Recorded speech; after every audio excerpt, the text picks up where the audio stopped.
I never thought I'd be the guy writing about something like this, but here I am.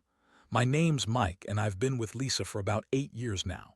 We met in college, had what most people called a solid relationship, and got married 3 years ago. Honestly, I thought we were happy. She was the kind of woman who could be bitchy, sure, but she was also fiercely loyal, or so I believed. Things started feeling off about 6 months ago. At first it was small stuff, little lies she told about where she was going, ignoring my calls, or suddenly being too busy to hang out. I brushed it off, convinced she was just stressed or had other things on her mind. She's a high-powered office manager and I work as an architect. We both have demanding jobs, so I figured maybe she just needed some space. But then she started canceling plans last minute. She'd say she was exhausted, or had a headache, or needed to stay late at the office, which was weird because she's never been one to flake out like that. Plus, she'd get defensive if I even asked about it. That's when I noticed she was acting strange, secretive with her phone, hiding her screen when I was in the room, and always making sure her schedule was confidential. The biggest red flag, though, was her new obsession with her medical appointments. She had a bad back, and her doctor recommended some physical therapy, which she claimed was routine. She'd leave the house early, say she was going to the hospital for some checkup or a medical update, but that phrase started sounding suspicious. She'd always be gone for hours, and I'd ask her what was going on, and she'd brush it off, saying it was just some routine meeting with her doctor, no big deal. But I could see the nervousness in her eyes and the way she avoided my gaze. One day, I decided to check her phone. I know, trust and all that. But I was feeling restless, suspicious, and it was eating me up inside. I just wanted to see if I was imagining things. I unlocked her phone when she was in the shower, and what I found made my stomach drop. Hidden in her messages was a series of texts from some guy calling himself Dr. Smith, talking about how great it was to see her, how much he missed her, and how they'd have to meet again soon. He even sent her a picture of his hospital ID badge, which was a trauma surgeon. I couldn't believe it. The guy who saved my life after that car accident, who was supposed to be this hero for saving me, was also her secret lover. She'd been meeting him during those so-called medical update visits. The hospital security cameras caught them sneaking into empty examination rooms, kissing, touching, whatever else was happening. I saw the footage myself. It was like my worst nightmare coming true. I was numb. My head was spinning. I didn't know whether to scream, cry, or just run away. I felt betrayed, humiliated, and furious all at once. The guy had literally saved my life, and meanwhile she was banging him behind my back. That's when I knew I had to confront her. I couldn't keep pretending I didn't know. I had to face her, hear her explanation, or her lies, and figure out what to do next. But I didn't expect what came after. I didn't expect her to turn into such a bitch about it. She's always been pretty good at lying, but this time she went full defense mode. When I told her I found everything, her secret texts, the videos, the security footage, she just sneered and said I was imagining things, that I was paranoid, jealous, crazy. She claimed she was just talking to him because he was a nice guy, and that I was overreacting because I was insecure. Honestly, her rage and denial only made everything worse. It was like she was trying to gaslight me, make me doubt what I saw with my own eyes. And that's when I realized this wasn't just about some affair. It was about trust, respect, and my own sense of reality. I felt shattered. I didn't know whether to feel heartbreak, anger, or disgust. I kept replaying the moments when she looked at me with that fake smile, the way she kept lies rolling off her tongue. I felt stupid for trusting her all these years. And worst of all, I knew I couldn't just let this go. I had to decide what I was going to do, how I was going to handle this mess she made. That's where I am. Now standing at the edge of everything I thought I knew, trying to figure out how to move forward. The more I thought about it, the more I realized that confronting Lisa wasn't going to be as simple as calling her out and demanding answers. No, she was the kind of woman who'd twist her words and turn the tables so fast, I'd end up feeling like I was the crazy one. Still, I knew I had to face her directly, get her to admit what she was doing. I didn't want to be the guy who caught her and did nothing about it. So that night, I waited until she came home from her doctor's visit, which I now knew was just her saying that to cover up her meetings with Dr. Smith. She strutted in, acting like she hadn't a care in the world, that fake smirk plastered on her face. I looked her right in the eyes and said, "Lisa, I know what you've been doing." Her eyes flickered for a moment, like she was surprised I found out, but then the bitchy smirk returned. "Oh, really? And what exactly do you think I've been doing, Mike?" She snapped, crossing her arms. Her tone was defiant, even dismissive. I pulled out my phone and played the security footage I had downloaded. Her face drained of color as she watched herself sneaking into that exam room with that man. Her lips curled into a sneer and she tried to lie her way out. "That's not what it looks like," she said, voice dripping with contempt. "You're just overthinking everything. That's not Dr. Smith, it's someone else. You don't know what you're talking about." I felt like my blood was boiling. How could she lie so easily? How could she turn this around on me? I told her I saw the texts, the ID badge, the videos. I told her I knew she'd been meeting him during her hospital visits.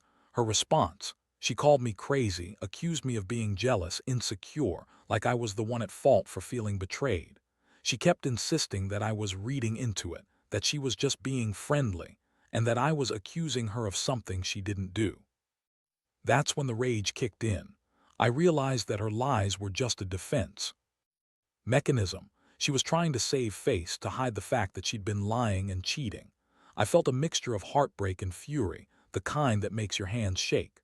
I told her she was disgusting, that I couldn't believe I married someone like her who would do this to me. I said I'd be leaving, that I wanted her out of my house. She just laughed, said I was overreacting, that I was crazy for thinking she'd cheat on me with some doctor she barely knew. That's when I finally saw her true colors. The bitchy, manipulative side I'd never seen before. She was cold, dismissive, and totally unrepentant. She told me I was enough, that I'd never satisfy her, that she'd been bored for a long time. She said she needed something more and that I was just too boring for her. It was a punch to the gut, hearing her say that after all these years. I realized then she'd been planning this for a while, maybe even before the accident. I couldn't take it anymore. I told her she could pack her bags and get out that night. I didn't want her near me, near my house, or near my life anymore. I felt sick, betrayed, and completely heartbroken. I stared at her as she rolled her eyes, acting like she was the victim all along. It was like I was talking to a stranger. The woman I thought I knew, the woman I loved, was just a manipulative, lying bitch who'd been screwing around with a man who saved my life. The shock hit me hard. I don't think I slept that night. I kept replaying everything: her lies, her sneering face, the security footage. I don't even know how I managed to get up the next morning, but I knew I had to start thinking about what to do next. Part of me wanted to fight for the marriage, to forgive her and move on. But deep down, I knew I was done. That trust, that respect was shattered beyond repair. I guess what's really messed up is that I was the guy she used to brag about, how she loved me, how loyal she was. And it turns out she was just using me as her safety net while she played with this other guy. I don't know how she managed to keep this secret for so long, but I do know one thing: I'm not going to be the fool anymore. I'm done being the guy who gets cheated on by his wife and keeps pretending everything's okay. I just don't know how to pick up the pieces of what's left. After she left that night, I was left in the silence of the house, feeling like I'd been hit by a freight train. It was surreal, like my entire world had flipped upside down in a matter of hours. The house, once full of her bitchy comments and her presence, suddenly felt empty and cold. I couldn't get the images out of my head: her sneaking into that exam room with him, her sneering at me when I confronted her, the way her eyes flashed with contempt. It was all so shocking, so sudden, like I'd been slapped across the face repeatedly. I spent the next few days in a fog, sleeping sporadically, trying to process everything. I kept thinking about the accident that had brought us together in the first place. How she was the one who insisted I go to the hospital because I was badly hurt. How the trauma surgeon, Dr. Smith, had been the one to save my life. I'd always thought of him as a hero, a savior. And now I was realizing that he was also the one she'd been sneaking around with. That thought made me physically ill. I started digging, not just into her phone, but into her bank accounts and social media. I wanted to find out if there was more I didn't know. It took some effort. She'd already covered her tracks well, but I found receipts for hotel stays, secret phone numbers, and new contacts on her social media that I'd never seen before. She'd been planning this for a while.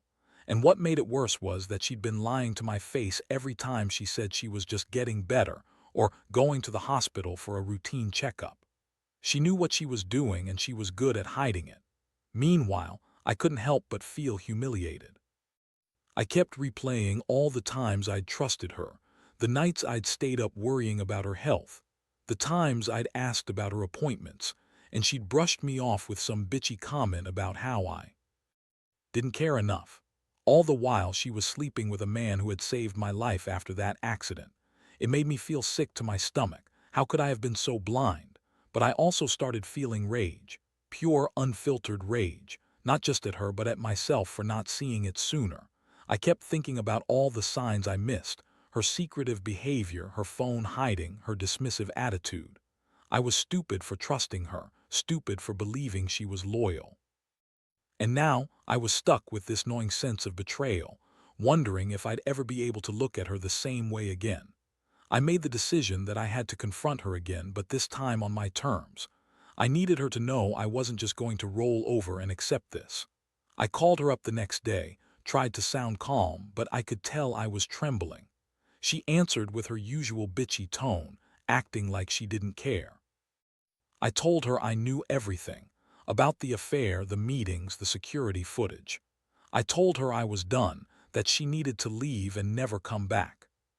Her reaction: she started yelling, calling me crazy, possessive, and overreacting. She threw out excuses, calling him a friend, saying I was jealous and insecure. She accused me of ruining everything, of being controlling. That's when I lost my temper. I told her she was a selfish bitch who used me and then threw me away like trash. I told her she could go to hell, that I didn't want to see her face again. I hung up, feeling both victorious and empty at the same time. The aftermath was just as brutal. My trust was shattered. I didn't know whether I should feel relief, anger, or heartbreak. I felt like I was walking around in a nightmare I'd never wake up from. Friends and family reached out, asking what happened, and I told them what I could. Some said to forgive, to try to work it out. Others told me to cut her loose, to move on and find someone who deserved my trust. Honestly, I didn't know what was right anymore. What I do know is this: I've learned that sometimes the person you love the most can betray you in the worst way imaginable, and that betrayal cuts deep, leaving scars that don't heal easily. Now I'm just trying to figure out how to pick up the pieces of my life and move forward. But part of me still feels like I'm stuck in that house, haunted by her lies and her betrayal. I guess I'm just waiting for the moment I finally find a way out of this mess, even if it takes years. The days after she left were a blur. I kept waking up in the middle of the night, staring at the ceiling, trying to make sense of what had happened. Everything I had believed in, our marriage, her loyalty, felt like a lie. I kept going over the security footage, the texts, the hotel receipts. It was as if I couldn't fully accept that she'd been cheating on me with a man who had once been my hero, the one who saved my life after that terrible accident. That thought haunted me. How could someone I trusted so much turn out to be so manipulative and selfish? I decided I needed some space.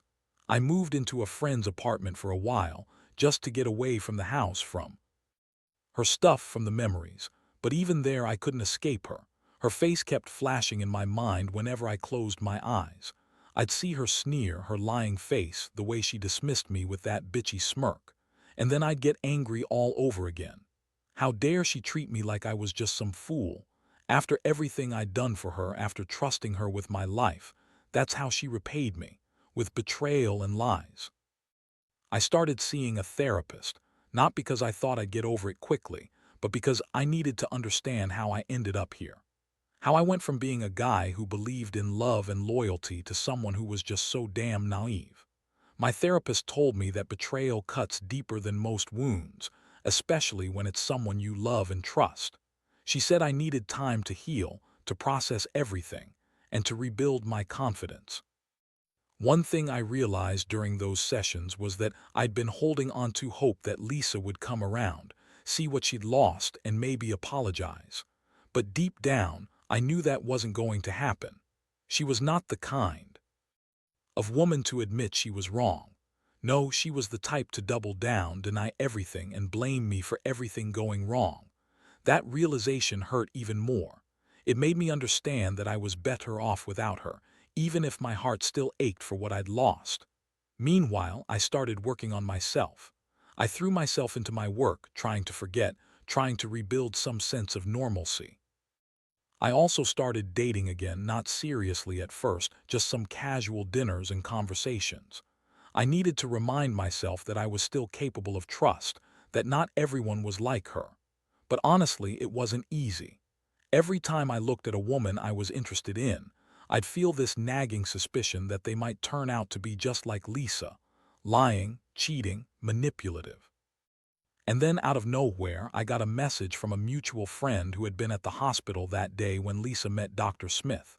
Turns out, security footage showed her sneaking into that exam room with him. The friend sent me screen captures from the video. Seeing her face, so cold, so dismissive, made me feel sick all over again.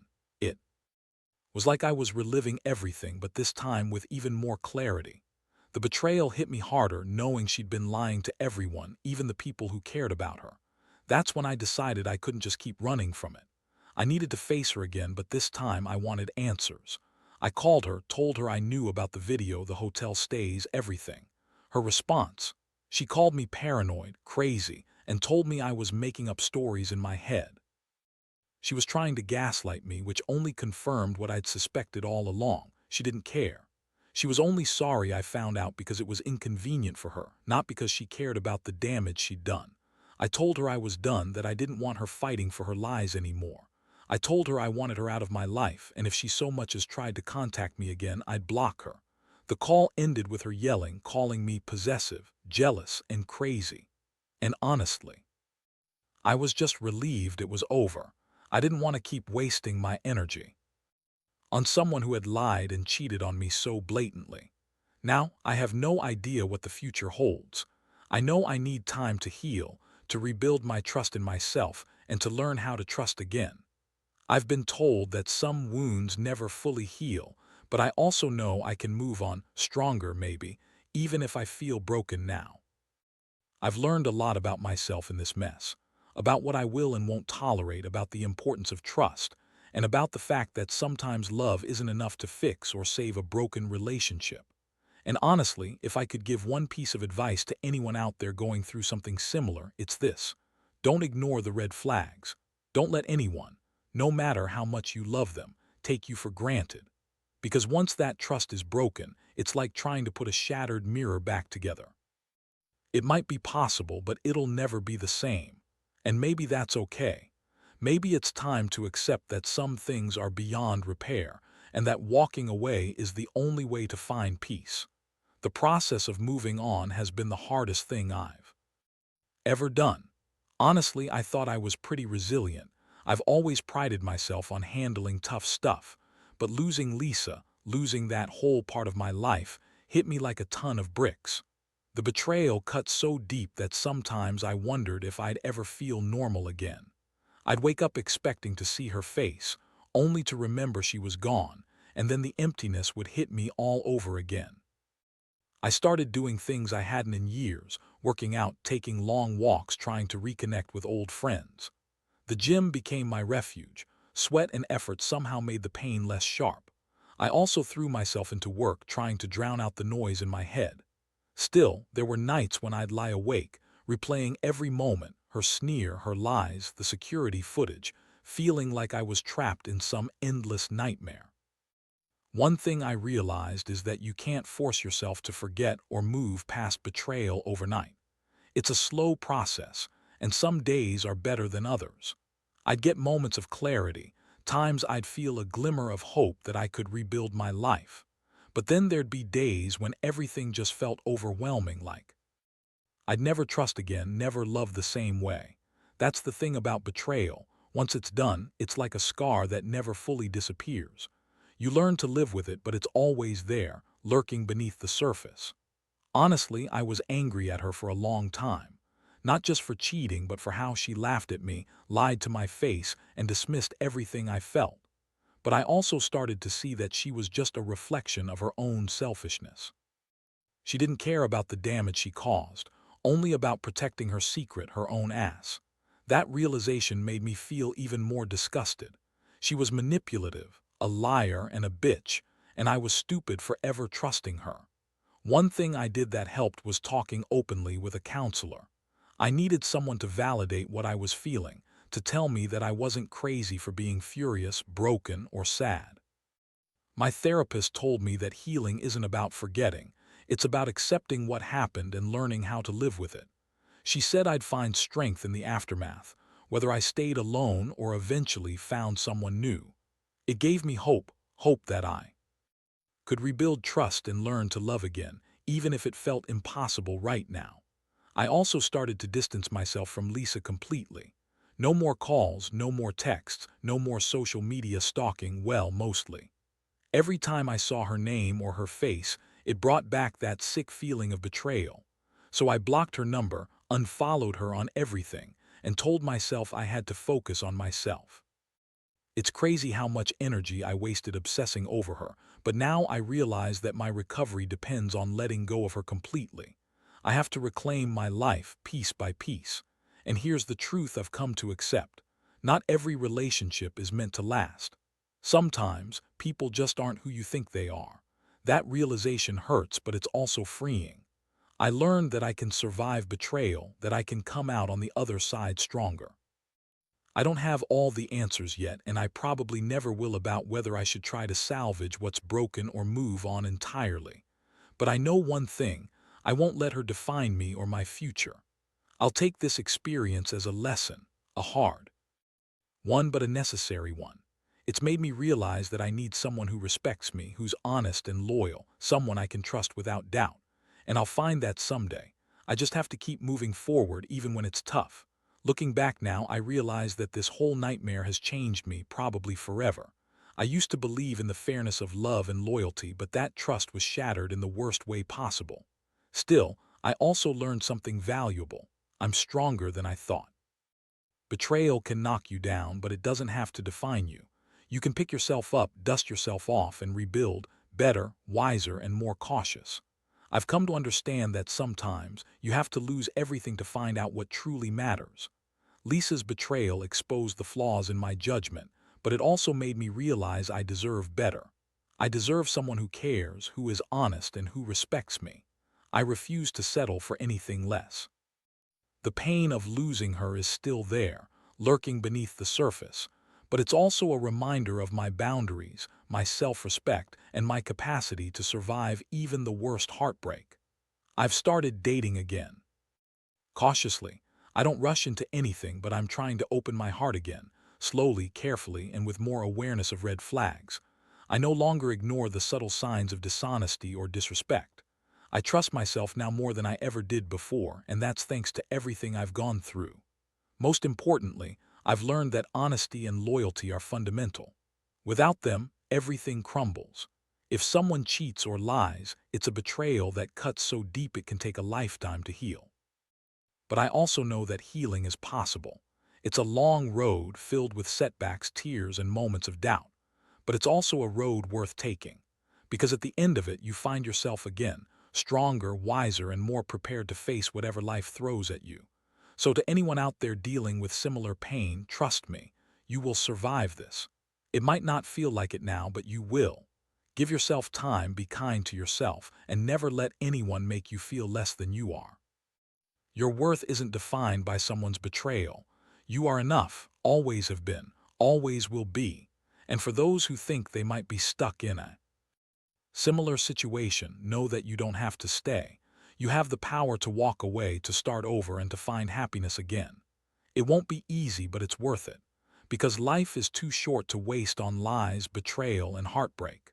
The real reward is in the healing and the rediscovery of yourself, and in the hope that someday love will find you again, better, honest, and true.